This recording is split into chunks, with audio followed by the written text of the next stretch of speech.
এবং উনার জানা আয়াতগুলো পড়তে লাগলেন। শামশির এবার কষ্ট পাচ্ছে। হুজুরকে উদ্দেশ্য করে সে বলল, বন্ধ কর এসব, বন্ধ কর, নলে তোকে আর তোর পরিবারকে শেষ করে দিব। এসব শুনে হুজুর বললেন, যা করার কর তুই, আর কি করবি তুই? তোকে আমি এক্ষুনি মেরে ফেলবো, না হলে বোতলে বন্দি করে নিয়ে যাব। এ বলে হুজুর আমল করতে লাগলেন। তখন শামশের কষ্টে থাকতে না পারে হুজুরকে বললেন, বন্ধ কর, আর থাকতে পারছি না। হুজুর বললেন, আচ্ছা যা, তোকে একটা সুযোগ দেব, বল এই পরিবারকে ছেড়ে যাবি? শামশের বলল, আচ্ছা যা, আমি এই পরিবারকে ছেড়ে যাব, বিনিময়ে একটা গরু আমাকে দান করতে হবে। হুজুর বললেন, না, গরু দিতে পারবো না, তবে তুই এদেরকে ছেড়ে চলে যা, তোকে একটা ছাগল দেওয়া হবে।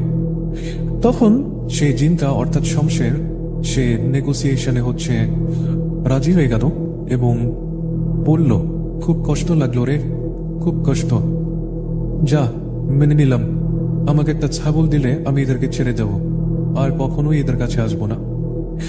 এরপর হুজুরের সাথে শমশেরের কথা হয়। এরপরে শমশেরের দেওয়া লোকেশন অনুযায়ী একটা ছাগল রেখে আসা হয় এবং এরপর থেকে আমার সাথে আর কোনো ধরনের উৎপাটা ঘটনা ঘটেনি। এই বলে নীরব সাহেব ওনার ঘটনাটি শেষ করেছেন। প্রিয় লিসনার্স, ঘটনাটি আপনাদের কেমন লাগলো আমাদের কমেন্ট সেকশনে জানিয়ে দেবেন এবং আমাদের ইমেল করতে ভুলবেন না। আমাদের ইমেল অ্যাড্রেসটি আমি আবার বলে দিচ্ছি, bhoydotnet@gmail.com, which is bhoydotnet@gmail.com। আমাদের যে কোনো ধরনের আপডেট পেতে আমাদের ফেসবুক ফলো করুন। ফেসবুক অ্যাড্রেস হচ্ছে www.facebook.com/bhoydotnet, which is www.facebook.com/bhoydotnet। আমাদের সাথে থাকার জন্যই এবং ঘটনাটি মনোযোগ দিয়ে শোনার জন্য আপনাদের সকলকে ধন্যবাদ জানাচ্ছি। নীরব ভাইকেও আন্তরিক ধন্যবাদ ঘটনাটি পাঠানোর জন্য।